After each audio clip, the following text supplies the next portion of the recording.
I've done a lot of studies in aging, and the truth of the matter is the 90-plus study, the one I'm going to tell you about in a few minutes, is absolutely the hardest one I have ever done. I walk into my lab every day and say, whose stupid idea was this study? It's also far and away the most fun one that we've ever done. And so I'm hoping that I'll show you some things today that'll make you enjoy some of the amazing people that we've met in this study and some of the secrets that we're learning from them that hopefully we can pass on for all of us. Does anyone know who this lady is? Madame Jean-Louis Calmet. Who knows who she is? So Jean-Louis was born in Arles, France, and she sold paintbrushes to Vincent van Gogh. And actually, she was on a public television show, you know, some years later, where she talked about meeting Van Gogh, and she described him variously as dirty, disgusting, and I don't think she thought too much of his art either. My favorite story about her was when she was 90, because this is a talk about 90-year-olds. And so when Jean-Louis was 90, she made a deal with a 47-year-old man for her apartment in Paris that she was living in. It's a very lovely apartment in a fashionable area. And this is a very common thing in France, that she would make a deal and this man would pay her every month for a fee, like a rental fee, but she continues to live in the apartment. And then when she dies, the apartment would be his. And if he paid her every single month for 10 years, he would pay the market value of the apartment. And he paid for 30 years. And then he died. And then his widow paid for several more years because she holds the Guinness Book of World Record for the longest documented living human. She lived to be 122 and 3 months old. And she rode her bike until she was 100. She was ambulatory until she broke her hip at 116. And she died, most importantly, probably for all of us, without dementia.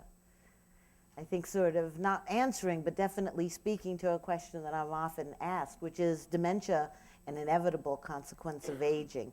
And at least in the oldest documented human, 122 without dementia gives hope to all of us, I think. So this is a statistic I saw a while back, and it really impressed me, that half of all children born today can be expected to reach their 100th birthday. And actually in the United States, the expectation is that half of all children born today are going to reach 103.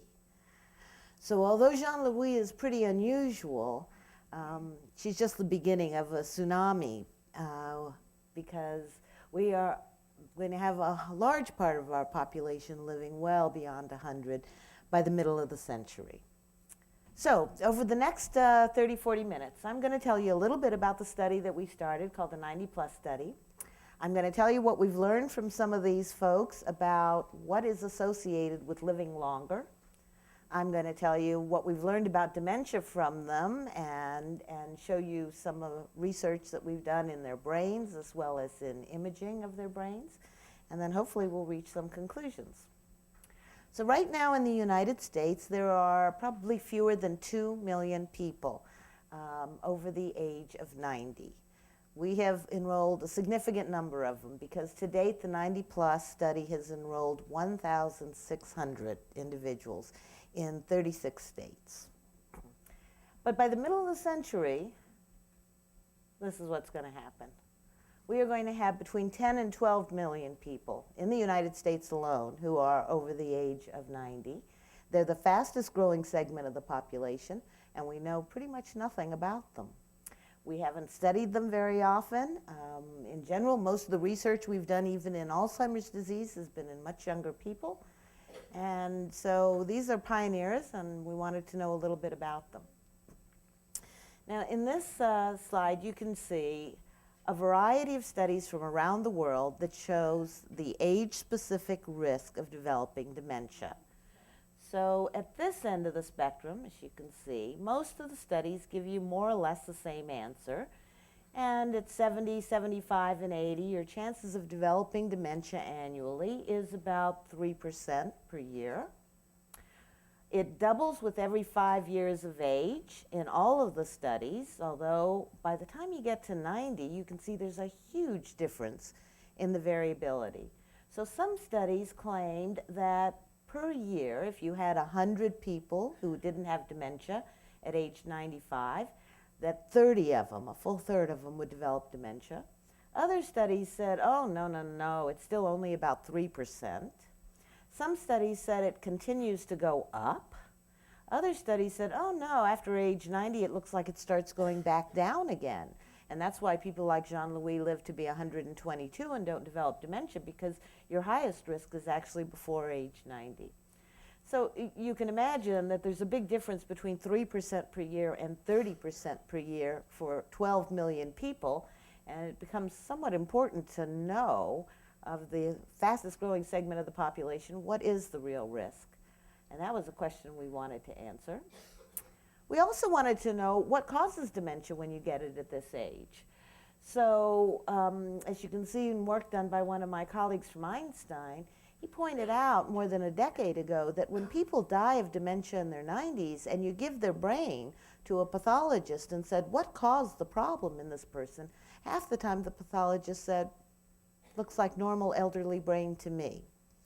So what causes dementia in your 90s might be the same as what causes it in your 70s, but even if that's true, half of all cases at autopsy, the pathologist couldn't give us a diagnosis, not of Alzheimer's disease or anything else.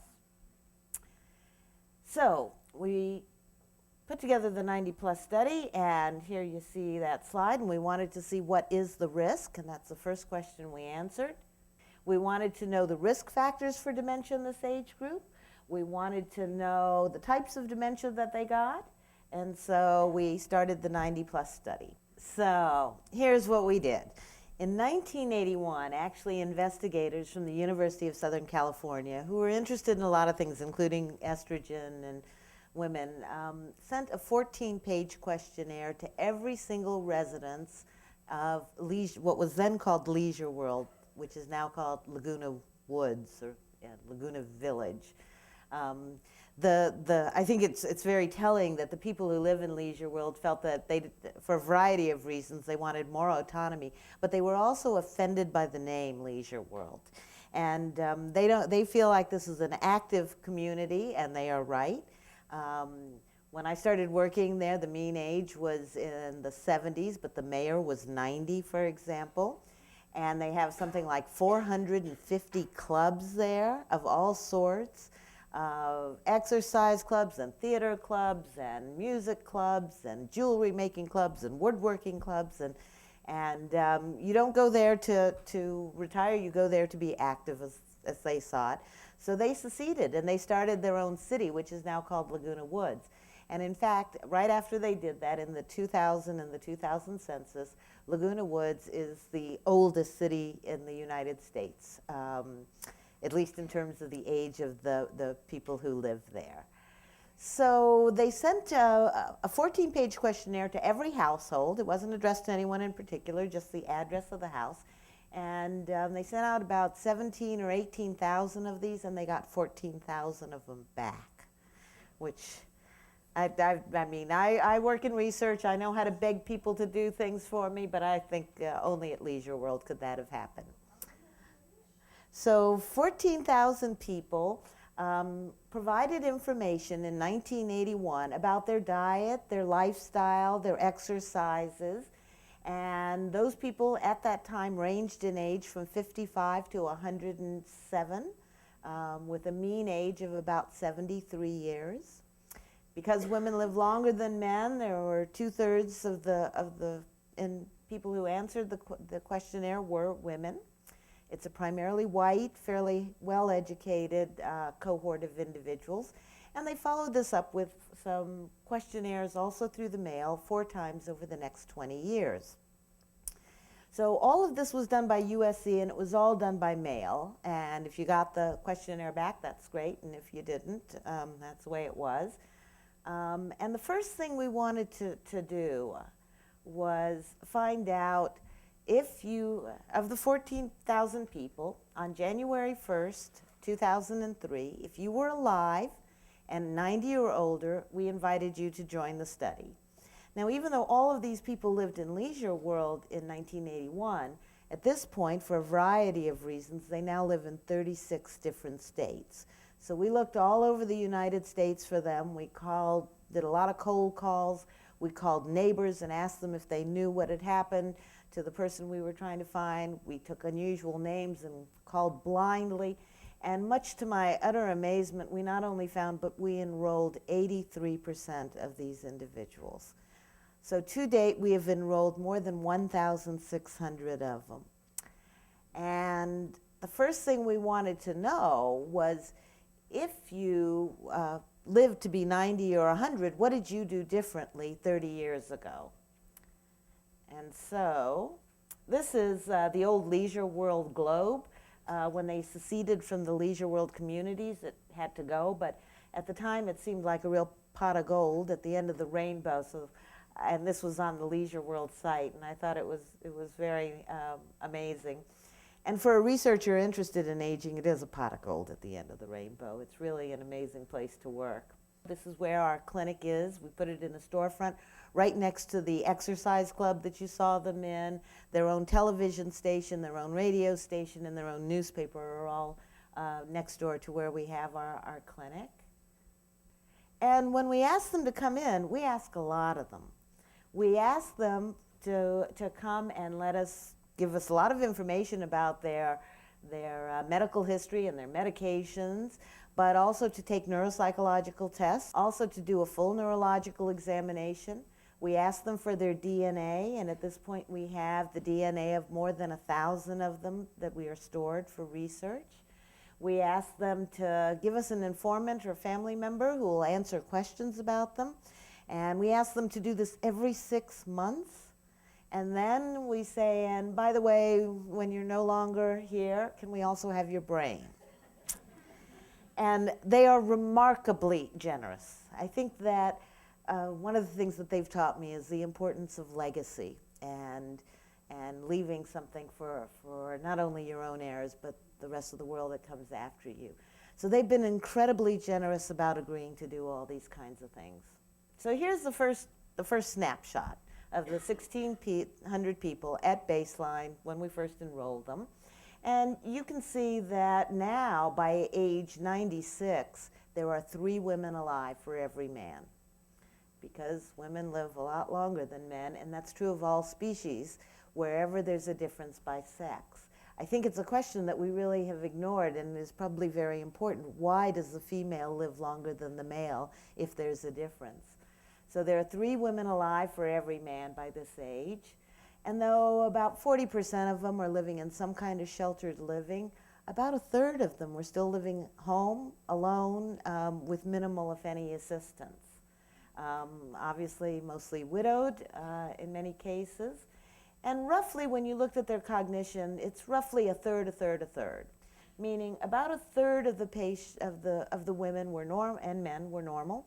About 1/3 of them had dementia of some sort, and about 1/3 of them were in this in-between zone where they had significant memory or other problems, but they still didn't meet quite the criteria for dementia. Perhaps a transition state between normal and demented, or perhaps representing something else completely different. And the first thing we did is, in 1981, they had all told us about these things on this list. And we all have a lot of interest in, well, let's start with who takes vitamin E in the group? Okay, who takes vitamin C? Who takes vitamin A? Okay. Who thinks that vitamin C is going to, that the people who took vitamin C in 1981 are going to be more or less likely to have dementia? Who doesn't think it mattered? So if you don't think it matters, how come so many people raise their hand that they're taking it? Well, vitamin C didn't matter. Who thinks vitamin A mattered?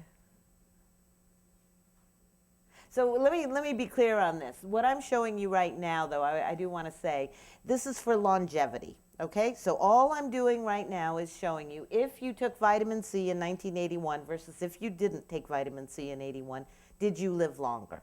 Not well or whatever, just longer. So you didn't live longer if you took vitamin C, Linus Pauling aside. Vitamin A, anyone think that's good for longevity? Anyone think it's not useful?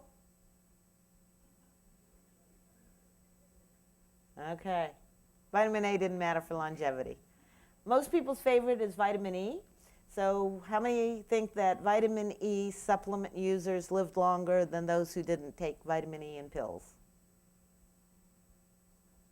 This was my favorite. This was the one I hung the entire grant on. I asked for about $10 million just to find out that, by the way. So unfortunately, it didn't matter. Calcium, anyone? I had hopes there too. And maybe calcium matters for hip fractures or something else, but it doesn't matter in our hands for longevity. Soft drinks. Anyone think soft drinks was good for longevity? Anyone think soft drinks was bad for longevity? Soft drinks didn't matter. Okay, green tea or black tea? Good for longevity? Anyone want to go for bad for longevity? Didn't matter. Now I'm starting to worry that they're going to start asking for their money back, right? Alcohol. Who thinks alcohol was good for longevity? Good for you. Who thinks it was bad for longevity? Who thinks it didn't matter? Well, this time the goods have it. People who drank moderate amounts of alcohol, and this really, I mean, I'm not telling you in some ways anything new. You've seen this in the newspaper probably. They often call it like the French paradox. You know, they drink wine and have all these rich foie gras, and they live longer than people who don't. So, in fact, in our hands, individuals who in 1981 reported modest intake of alcohol lived longer than individuals who reported no intake of alcohol at all. I didn't hear that, but I bet it was good.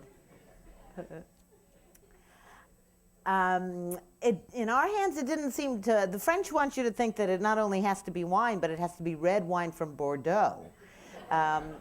But in our hands, it didn't seem to matter, although most of what was ingested was wine.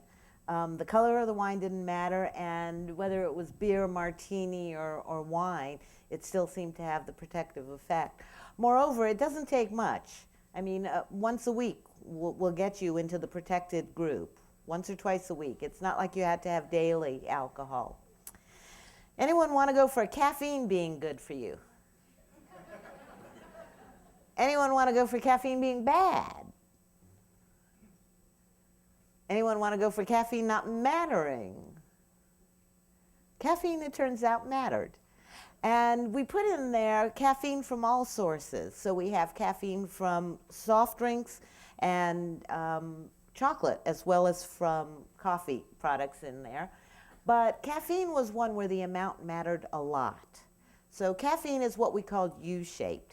And people who had very, very modest caffeine intakes or no caffeine intake, and people who had high caffeine intake, neither of them did as well as people who hit the sweet spot of about 200 to 400 milligrams of caffeine a day. And that will translate to about depending on the size, now that we're with Starbucks, maybe not, but that'll translate to about 2 or 3 cups of coffee at most a day is the effect associated with longer life. The next one, body mass index. Okay, I'll give you some actual numbers for that one. Body mass index is a measure of how much you weigh. It's a way we calculate height into it as well as your weight, because obviously your height matters, not just your weight.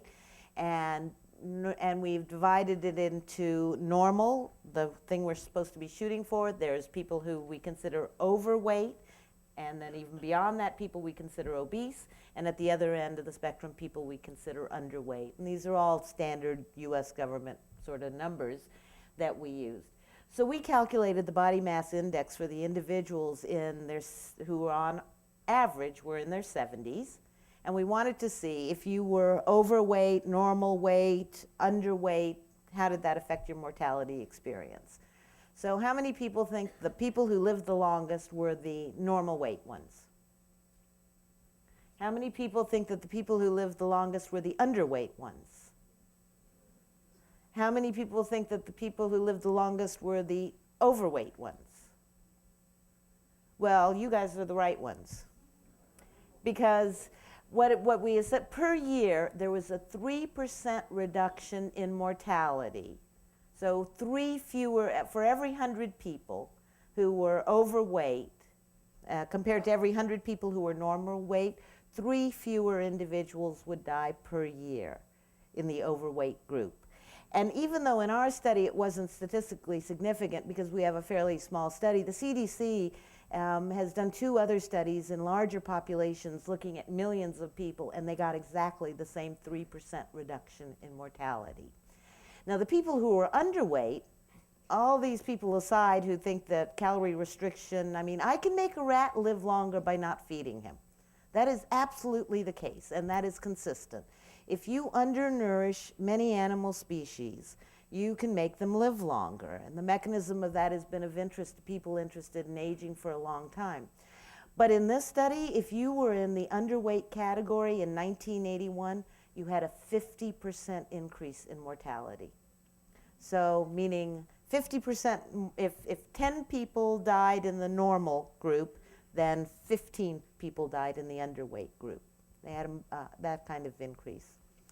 And all of this is group data. All this is group statistics. I mean, I really want to make it plain that, you know, each individual, and that's what we're trying to learn from 1,600 individuals, you know, they have their own experience. So don't take anything too straightforward. And for example, if you don't drink alcohol, don't start. I mean, really, that's not what I'm telling you. So it turns out that alcohol, caffeine, body mass index, you should be either normal weight or overweight, not underweight. All those things mattered. Anyone want to say that exercise didn't matter? Exercise, if we had not gotten this, I really, really would have sent the money back because I would have been worried about what we were doing. But in fact, as little as 15 minutes a day on average was associated with living longer. 30 minutes was associated with an even better result, and the best result was 45 minutes a day on average. And it did not have to be jogging, and it did not have to be all at once. It could be 3 times, 15 minutes each of walking. But the good news for a couch potato like myself is that anything past 45 minutes didn't seem to confer additional benefits. So the people who did 3 hours, they wasted 2 hours and 15 minutes, I guess. Now, that's in contrast, however, to leisure activities. So I'm just going to cut to the quick. Leisure activities is where we put everything else. So whether people did church events or book clubs or socialized with their family members or went to a museum or did a crossword puzzle at home alone, but anything that wasn't an obvious form of exercise went into the leisure activities. And there it never leveled off. For every additional hour, up to 8 hours, which is how far we took it, people lived longer, the more activities they were doing 30 years ago. So I think that this speaks not just to exercise being important, but exercising our brain and our mind and our social engagement and all those kinds of things. 30 years later was associated with a better mortality experience. So now back to this, though. I mean, we all want to live long, I think, only if we can also live well. And to live long with severe dementia is not a goal that we strive for. And so I went back to the original question. I wanted to know, what is the risk of becoming demented after age 90? And so for this study, what we did is we took all the people who weren't demented in the beginning of the study when they came in, and we followed them, and we calculated their age-specific rates. And I really, really had high hopes that we were going to see a decrease in risk with age, and that's what happened. So essentially, age 90 to 94, there was a 10% risk per year of developing dementia. From 95 to 99, there was a 20% risk per year. And when you get to 100 plus, it was a whopping 40% chance of getting dementia that year after age 100. So the bad news is it looks like, unfortunately, the risk of dementia continues to increase with a continued doubling time. So the risk doubles every 5 years of life, basically from age 65 until over age 100, making age far and away the strongest risk factor for dementia, period. There is nothing else anybody is studying right now that comes close to that. So age matters. All those things that made you live long, that's good. Did any of them make you live better, at least with regards to dementia? So how many people think vitamin E might have been useful for preventing or delaying dementia? Got some takers there. Some more takers there. Anyone want to go for vitamin C? Few people, not as many. Anyone think that being normal or overweight was good for not having dementia? One of my old mentors once said he'd never seen a fat Alzheimer's patient. Alcohol, anyone? Caffeine, any other favorites? Many of these things, I want to point out, have been identified as potentially being protective against dementia in younger people. And so we had high hopes for this. Not a one was related to the chances of being dementia in your 90s in our study. So what was related to dementia? Now is the question, because now I've asked for another 10 million, by the way, and I'm starting to worry I'm going to have to send back the second 10 million. And here are some of the things that we have found. And I'm not going to be able to explain all of the reasons for this, but this is really a lot of what's focusing our research now to try to understand some of these things because they're novel. So one of the things we found was if I put a little pulse oximeter, like you see in the picture up there, on your finger, just while you're sitting here listening to me, I will get a number of how much oxygen saturation is in your blood. Most everyone, most of the time, who doesn't have serious pulmonary or cardiac disease or whatever has about 99% saturation. That's pretty much normal. However, it turned out that a quarter of the individuals in our study had an oxygen saturation below 93%. And when we looked at those individuals, they had more than twofold greater risk of having dementia. So we're very interested in this, and if we can figure out what to do about oxygen levels in the blood and what's causing it, that might be a potential intervention strategy that could be exciting. Another thing we found, and we found this in several groups, this is not just our group that has reported this, but physical performance turns out to be related to dementia also. So individuals who had slow walk speed, normal walking pace was slower than individuals with a more average or higher walking pace, had greatly increased risk of having dementia. Individuals, even what you're seeing in the picture there is a hand grip, where we measure the strength of their hand grip.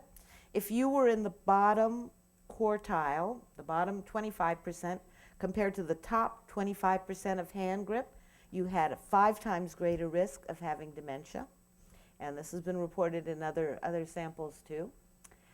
If you had high blood pressure or high cholesterol, there was also a relationship to dementia. I haven't explained odds ratios to you, which is what I have on here, but how many people think that high blood pressure and high cholesterol are good for anything? It turns out, in these subjects, high blood pressure and high cholesterol is associated with a reduced odds of being demented. And I have to tell you, I really, really believe this finding. I just think we need to figure out why. But we're not the only people to find this. Some people have said to me that they saw the same thing in their data set, but they were afraid to publish it because they were sure it was wrong.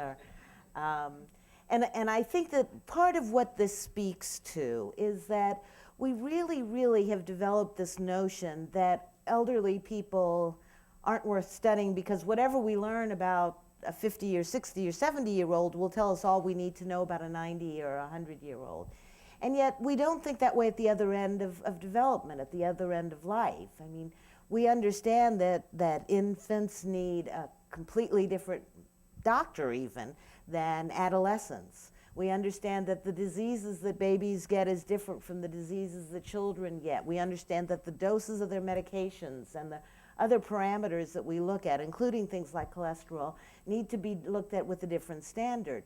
But then we act like everything we've learned about a 50 or 60-year-old is, well, an old person is, it should be the same for them. They just don't, they're just a bad version of a young person. And I think that that's really one of my favorite themes, is that old people are not bad versions of young people. In fact, it might be the opposite. The young people are yet to prove that they're going to be a good version of anything.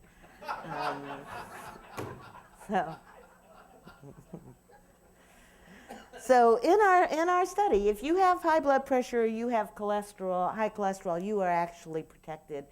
I'm not going to show you all the details of this, but I want to point out that it might not even have anything to do with the blood pressure or the cholesterol. It might be that the drugs we give people for blood pressure or cholesterol are doing something important, even apart from whatever they're doing for blood pressure and cholesterol. And so we're looking very, very hard at medication effects and all kinds of things. Or it might just be that as you get older, just like other things, you need a higher blood pressure than you needed when you were young, because your arteries are different and they're stiffer and things like that. So here we've got all these things, and they're kind of counterintuitive. High blood pressure and cholesterol is good for you, and it's associated with oxygen, which we've never found in younger people. And so the real question in my mind was, what dementia is happening in these individuals that is giving us these relations? And so the obvious way to figure that out is to look at the brains of people. And as I told you, we've asked them for their brains, and we have more than 200 of them in our brain bank at present. And they've provided some of the most interesting findings to date. So I'm going to show you some of that.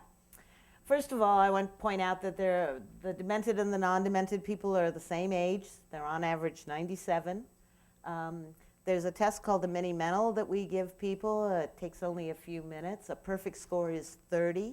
And the individuals who do not have dementia, on average, their score was very close to that at 27. People who were demented, on average, were down at 12, which is moderately severe dementia. There's nothing subtle about that. There was a little bit of difference in their brain weight, meaning the brain weighs a little more in the individuals who did not have dementia. So, but we've got two pretty comparable groups in the things that matter, except the obvious. One's demented and one's not. So we take a look at the demented and we say to the pathologist what's wrong with their brains, and we just got the same result that Dr. Crystal reported, which is half of them, he says, oh, 57%, that's Alzheimer's disease. I said, fine, what about this half? Well, I don't know, it just looks like normal brain to me, normal elderly brain. Because the pathologist can definitely tell you, even though I don't give him the age, he can tell you that this is a 90-year-old brain and not a teenager. I mean, there are things that he recognizes as being associated with aging, but he still calls it normal elderly brain. So this group of individuals is of a lot of interest to me. I mean, individuals who appear to have a normal brain and are demented are obviously something, I mean, a whole lot of people that we might need to work on. But that doesn't get to me nearly as much as this. If we gave the pathologist the non-demented brains with the nice high scores, almost perfect on the mini-mental and all that, and we said, what's wrong with them? He says, well, half of them have Alzheimer's disease. So Alzheimer's disease pathology did not separate demented from non-demented. There was as much pathology in the brains of the non-demented normal people as there was in the people who couldn't think. And that kind of turns everything on its head, when it turns out that Alzheimer's disease pathology is not associated with dementia. And here's an example. This person on your left is a not demented person with a pretty normal looking brain. They have no plaques, which is what you'd see here. And down here they've got a few tangles, which are nerve fibrillary tangles. They're associated with Alzheimer's pathology, and they're also associated with extreme aging, in that all of our subjects have some tangles. Some of them have no amyloid plaques, but they all have some tangles. But here's a pretty good looking brain, and the person's not demented. On the other side, here's a person who had dementia and was severely affected, and they've got lots of plaques and they've got lots of tangles. But what you see here is a case of a woman who had the ApoE22, which is supposed to be protective, and you can see that she had, and she was not demented, but you can see that she has plenty of amyloid plaques and plenty of neurofibrillary tangles. So she's an example of one of the non-demented people with a lot of Alzheimer's pathology, and yet she appeared to be able to think just fine. I don't care if there's plaques and tangles in my brain, I only care if I can think. And so it's very interesting that a large number of people in their 90s appear to be able to tolerate Alzheimer's pathology and still maintain good thinking. And if we could figure out how or why they're doing it, that could be helpful for all of us. Now, there's another possibility, and that other possibility is that this is a graph that has been shown through the Alzheimer world now ad nauseum for the last couple of years. But in this red line, it suggests that that's the accumulation of those plaques, and that accumulation starts when you're normal, and it goes up and up and up a long time before I can tell that there's anything wrong with you, which starts around in here. And then the tangles, they come in too, and the idea is that they want to suggest is that an individual who's normal with Alzheimer's disease pathology is in what we call the preclinical or the pre-symptomatic stages. That is, that if this 97-year-old had lived longer, a year or two or 5 more years, that they would have developed dementia, but we just caught them a little too early. And if that's the case, you would expect their thinking to be slowly declining if you look carefully, but not enough for us to give them the diagnosis. So I don't know that I believe that. For starters, we looked at the non-demented individuals with plaques and the non-demented individuals without plaques, and their rate of decline over the last 5 years before they died was no different from each other. So my interpretation is amyloid doesn't have anything to do with it, or not much to do with dementia at this age. And then we decided to do an imaging study. So many of you may have seen that the FDA approved a tracer for use with PET scans called Amyvid, and this tracer allows us to look at those plaques for the first time in a living person and not have to wait until they come to autopsy. So we take this Florbetapir tracer and we gave it to some of our participants, and some of them had positive scans. They're all non-demented, and some of them, just like their autopsy, some of them have positive scans for amyloid and some of them have negative scans for amyloid. And when we divided them up into 2 groups and we followed them, here's a picture of what it should look like. So on this side you see that's a positive scan. Red is bad, yellow is almost as bad. On this side you see a person, this is using PIB, which is what they do here, and you can see this person has no amyloid, and of course I picked out 2 very extreme examples, but you can tell that there's a difference between the scans. So we divide the people into positive scans and negative scans, and it turns out the low SUVR are the negative scans, the high SUVR are the positive scans that had amyloid. And in the people who had a negative scan, over the next 18 months, all of them remained stable with this one exception, whose mini-mental declined. Of the people who had a positive scan, though, including this individual who had a very, very good score to begin with, but the people who had a positive scan over the next 18 months, they declined much more rapidly. So now I've got to figure out why sometimes when I look at an amyloid matters and sometimes when I look at an amyloid doesn't. And that's where Dr. DeCarli is going to come in, because part of what we are going to do is we are going to image 300 people with Amyvid PET and the same 300, hopefully, people with MRI, looking at other kinds of abnormalities, because I think here is what is going to be the answer. I think that we've been really short-sighted in thinking that dementia and Alzheimer's disease is almost synonymous. It's not. Alzheimer's disease is probably the most common form of dementia, but there are more than 100 disorders that can lead to dementia and more than 100 pathologies that can lead to dementia. Here's one of them. This is called a Lewy body. This is the pathology that happens in Parkinson's disease. It occurs less often in 90-year-olds, but when it occurs, they are almost always demented, unlike plaques and tangles. This is something called hippocampal sclerosis. This gets much, much, much more common with age. It's probably approaching at least 20% of our individuals at autopsy have it. And it turns out that when you have this, unlike plaques and tangles, you are virtually 100% of the time demented also. But my favorite one actually is microinfarctions. And this is something that we don't think you know when you have a microscopic infarction or stroke. These are so small you can't see them in the brain.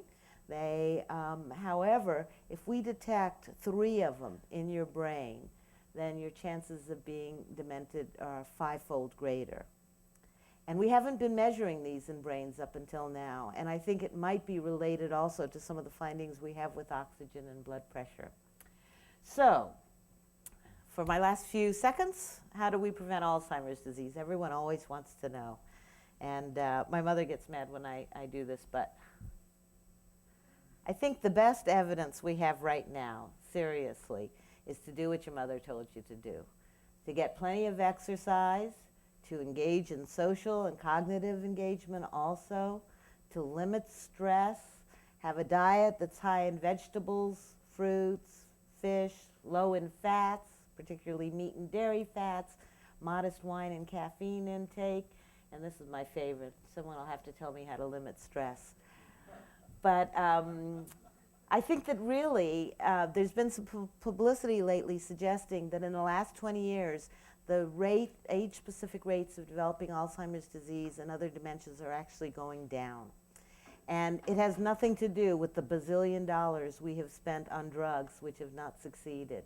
I think it has to do with over the last half century, we have greatly improved our diet, our activities, our exercise and other things, and that these markers of good health are really associated with our best shot at staying healthy both physically and cognitively. So this is the last thing I'll show you. The frequency of dementia turns out more to be related not to which pathology you have, but how many of them you have. And that's why doing what your mother told you to do matters. So if the pathologist said you have 0 pathologies, I think it's normal brain, you had a 40% chance of being demented. But if you found 1 pathology, which very often was Alzheimer's, maybe strokes or whatever, you had a 60% chance of having dementia. If he finds 2 pathologies, even if both pathologies are so little that he doesn't think they're important, then you jump to greater than 90% chance of being demented. So once you get to 2 or 3 pathologies, you're really, really in trouble. So, conclusion. We're living a lot longer, and we're having a lot more of us make it to incredible ages, and hopefully to incredible health. And unfortunately, the risk of dementia continues to rise, but the risk factors, I think, change with age, and I don't think we know most of them, especially for the multiple pathologies that are contributing to dementia, probably at all ages, but definitely in the oldest old. And old people are not bad versions of young people.